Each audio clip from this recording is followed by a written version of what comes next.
Imagina que estás construyendo un rascacielos y descubres que los primeros 10 pisos ya están, no sé, perfectamente sólidos, asentados, mucho antes de que termines la azotea. ¿Seguirías revisando y reforzando esos cimientos cada día? ¿O los darías por buenos y te concentrarías en los pisos de arriba? Pues claro, me centraría en lo de arriba. Pues algo muy parecido ocurre dentro de las inteligencias artificiales mientras aprenden. Bienvenidos a este nuevo análisis a fondo. Hoy vamos a meternos de lleno en un artículo de investigación que propone un sistema llamado Egeria. Y la promesa es enorme. Sí que lo es. Acelerar drásticamente el entrenamiento de redes neuronales profundas, que es ahora mismo uno de los mayores cuellos de botella en la IA. Hablamos de aceleraciones de hasta un 43% sin, supuestamente, sacrificar nada de precisión. Y la idea hoy es hacer dos cosas. Primero, claro, vamos a desgranar cómo funciona esto, porque tiene conceptos muy interesantes como plasticidad del entrenamiento o la congelación de capas. Pero segundo, y para mí esto es lo más importante, vamos a debatir si Egeria es una genialidad realmente práctica o si es un experimento de laboratorio demasiado complejo para el mundo real. Totalmente. Porque en el papel todo suena muy bien, pero la realidad, la producción, suele ser otra historia. De acuerdo.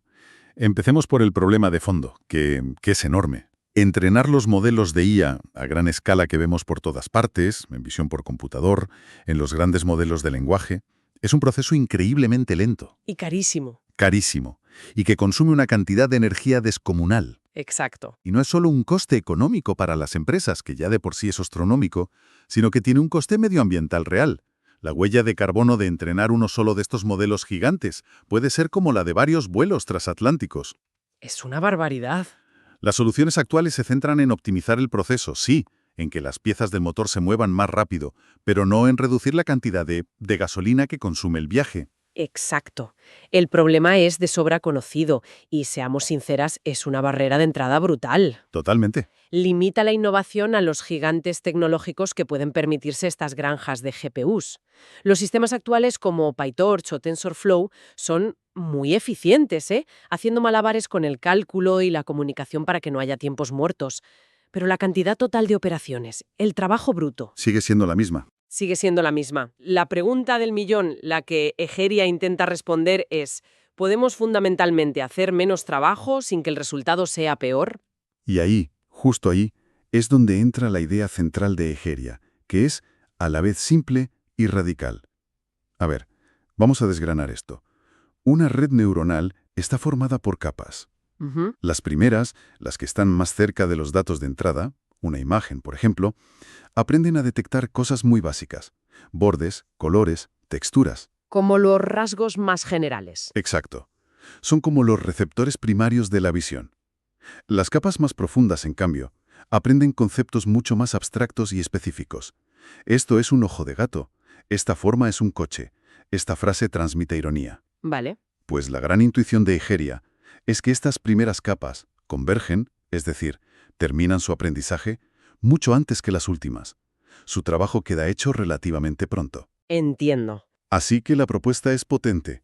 Cuando una capa ha aprendido lo que tenía que aprender, se congela. El sistema simplemente deja de calcular sus gradientes y de actualizar sus parámetros.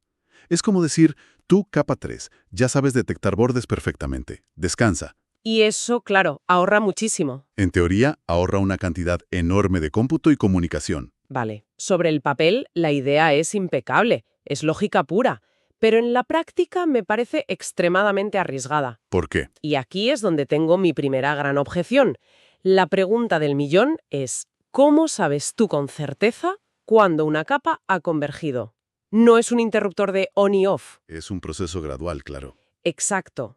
Si te precipitas y la congelas demasiado pronto, cuando aún le queda por refinar detalles en función de lo que aprenden las capas superiores, el modelo final va a perder precisión. Ya. De hecho, es que el propio estudio lo demuestra en su figura 2. Las técnicas de congelación más simples, las que se basan en reglas fijas, pueden hacer que la precisión del modelo caiga casi un 2%. Que es muchísimo. En el mundo del desarrollo de modelos de alto rendimiento, una caída del 2% no es un pequeño error, es un fracaso rotundo. Vamos, que te echan del proyecto por algo así. Totalmente. Un 2% es la diferencia entre un modelo que se publica y uno que se va a la basura.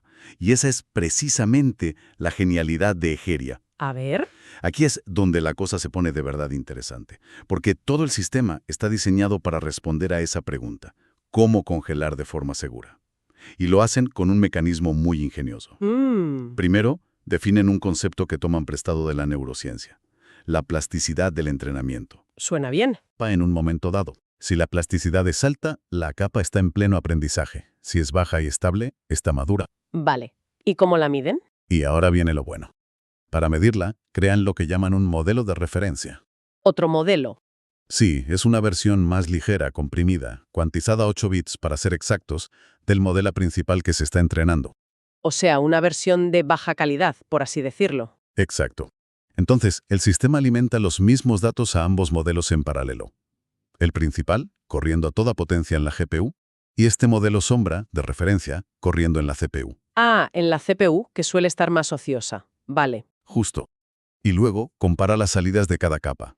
La diferencia entre lo que saca la capa del modelo principal y la del modelo de referencia es la plasticidad. ¿Y cuando esa diferencia se estabiliza? Bingo. La capa ha dejado de cambiar y se puede congelar. Momento, para. ¿Me estás diciendo que para ahorrar trabajo vamos a añadir un segundo modelo completo funcionando en paralelo? Suena raro, ¿verdad? Es que suena contraintuitivo más no poder. La premisa era reducir el cómputo, no duplicarlo. A ver, el artículo argumenta que se usan los núcleos de la CPU, que suelen estar infrautilizados, mientras la GPU está al 100%, lo cual es inteligente. Sí. Pero me cuesta creer que el sobrecoste sea tan bajo. En mi experiencia, cualquier proceso que compite por recursos de la CPU con la carga de datos, por muy asíncrono que sea, acaba generando cuellos de botella inesperados. Ya. Ese 1,5% de sobrecoste que citan me suena a un escenario ideal de laboratorio, no a un entorno de producción con todas sus complejidades. Esa es la duda que a mí también me asaltó al leerlo. Parece una locura, ¿no? Como contratar a un supervisor para cada obrero para ver cuándo termina su trabajo. Exacto. Pero la clave, según los autores, está en los detalles. El modelo de referencia es asíncrono y no bloqueante, que es crucial. Y sí, ese 1,5% es una cifra medida en sus experimentos, pero es una cifra que se ve totalmente eclipsada por las ganancias de hasta el 43% que consiguen después. Es una inversión minúscula para un retorno enorme. Aceptemos por un momento ese bajo sobrecoste. Aún me queda otra duda fundamental. ¿De verdad podemos fiarnos de un modelo de referencia de baja precisión, de 8 bits, para juzgar el estado de un modelo principal que trabaja con una precisión mucho mayor, de 32 bits? Es una buena pregunta. Es como pedirle a un dibujante de bocetos a carboncillo que juzgue los detalles finos de una pintura al óleo.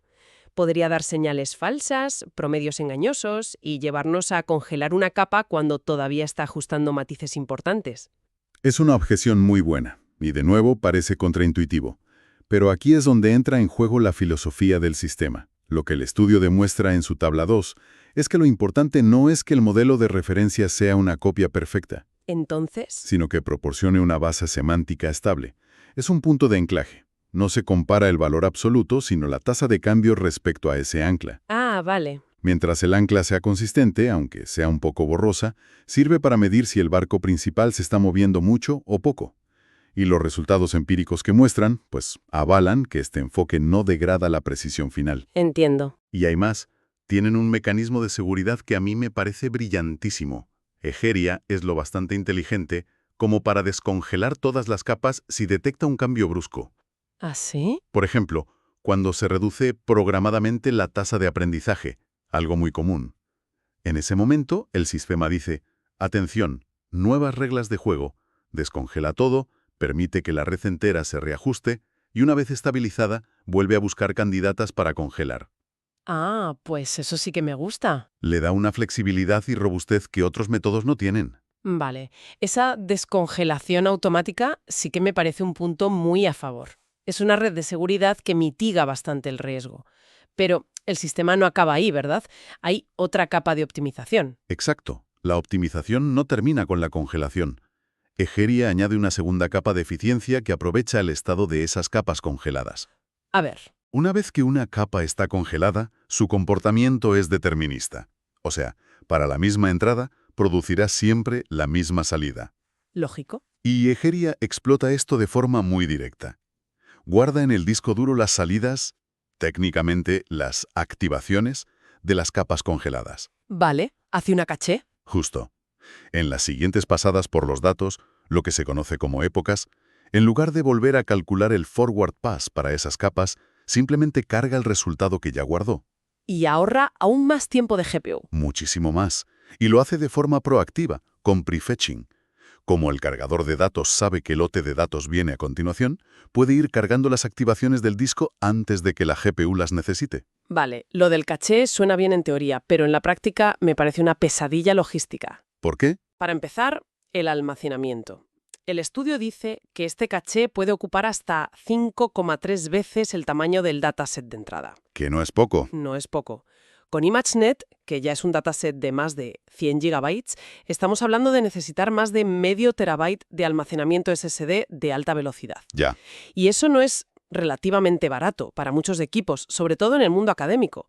Es como si un chef, para ahorrar tiempo, en lugar de picar cebolla cada vez, decidiera picar 100 kilos el primer día y guardarla. Ahorra tiempo, sí, pero necesita un frigorífico industrial. Es un compromiso logístico enorme. La analogía del chef es perfecta. Y sí, es un compromiso logístico enorme, totalmente de acuerdo. El propio artículo lo posiciona como un intercambio consciente. Estás cambiando espacio en disco, que es más barato y abundante, por tiempo de computación en GPU, que es extremadamente caro y escaso. Es una decisión de arquitectura. Claro. Para un laboratorio universitario, con una sola GPU de alta gama, liberarla un 40% antes puede valer la pena a cambio de comprar un disco SSD grande. Para una gran empresa, el cálculo puede ser diferente. Y eso me lleva a mi segunda duda con el caché, que sinceramente no veo cómo puede funcionar. El data augmentation. El aumento de datos, sí. Es una técnica fundamental. En cada época aplicas transformaciones aleatorias a las imágenes. Recortes, giros, cambios de brillo, para que el modelo no se las aprenda de memoria y generalice mejor. Claro. Pero si en cada época las imágenes de entrada son ligeramente diferentes, las activaciones de las primeras capas también lo serán. Y el caché se vuelve completamente inútil. Me da la sensación de que es una idea que solo funciona si desactivas una de las técnicas más importantes del entrenamiento. Ese es el momento ajá del diseño del caché. Y tienen una solución muy elegante. A ver. Egeria es compatible con lo que se llaman operaciones de aumento de datos sin estado o stateless. Esto permite que las transformaciones, aunque parezcan aleatorias, sean en realidad deterministas si se usa la misma semilla aleatoria. O sea que... Es decir, el recorte aleatorio que se le aplica a la imagen del gato en la época 5 puede ser exactamente el mismo que en la época 10. Ah, vale. Entiendo. De este modo, la imagen de entrada, ya aumentada, es la misma en cada pasada, haciendo que el caché sea perfectamente válido y útil. No se sacrifica el beneficio del data augmentation, simplemente se hace de una forma repetible. Bien, entonces, si conectamos todo esto, a ver si lo he entendido bien. El problema de fondo es que entrenar IA es brutalmente costoso. Sí. Y las soluciones simples, como congelar capas a ojo, son demasiado arriesgadas porque la pérdida de precisión es inasumible. Y la solución de Egeria es este sistema de 2 pasos. Primero, usa ese ingenioso método del modelo de referencia y la plasticidad para saber exactamente cuándo congelar capas de forma segura. Y segundo, una vez congeladas, optimiza aún más guardando sus resultados en un caché para no tener que recalcularlos. El resultado que reportan es impresionante, hasta un 43% más rápido sin perder precisión. Vale, después de darle vueltas, mi sensación es esta. La idea es brillante, pero la ejecución es... Dedicada. muy compleja. Los resultados que presentan son impactantes y demuestran que el concepto funciona. Sin embargo, no podemos ignorar que introduce una nueva capa de complejidad. Totalmente. Ahora hay que gestionar un segundo modelo en la CPU, un sistema de caché en disco con unos requisitos de almacenamiento enormes y hay nuevos hiperparámetros que ajustar. El umbral de plasticidad. Claro, la gran pregunta que queda es si en un entorno de producción real la ganancia de velocidad justifica esta complejidad añadida. Y esa es la balanza que cada equipo tendrá que sopesar. Pienso en los perfiles de usuario.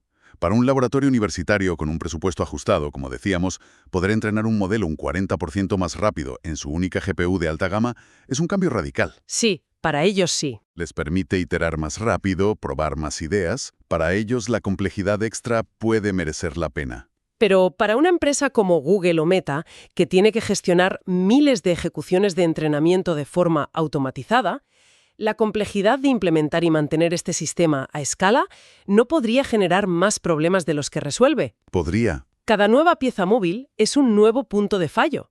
Quizás para ellos es más sencillo y robusto, aunque sea más caro, seguir con el método de fuerza bruta. No es una solución universal. Exacto. No es una bala de plata. Es una herramienta especializada y muy inteligente. Y esto me lleva a la reflexión final, que va un poco más allá de la ingeniería. Si podemos apagar partes de una IA de forma inteligente mientras aprende, ¿qué nos dice eso sobre la propia naturaleza del aprendizaje? Todo el paradigma actual se basa en la fuerza bruta, en actualizarlo todo el tiempo. Egeria sugiere algo diferente. Sugiere que el aprendizaje eficiente no consiste en trabajar más duro, sino en trabajar de forma más inteligente. Justo. En reconocer cuándo una habilidad ya está adquirida y se puede dar por buena para así poder concentrar los recursos cognitivos en las tareas más complejas que aún quedan por resolver. Justo. Quizás la eficiencia no consiste en tener todas las neuronas disparando sin parar, sino en saber cuándo una parte del trabajo ya está terminada.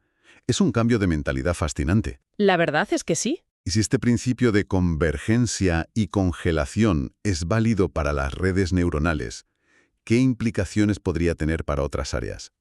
Incluso para nuestro propio aprendizaje humano. Es una buena pregunta. ¿Cuánto de nuestro esfuerzo dedicamos a reforzar conocimientos que ya están más que asentados? Es una pregunta que, queda en el aire. Gracias por acompañarnos en este análisis a fondo.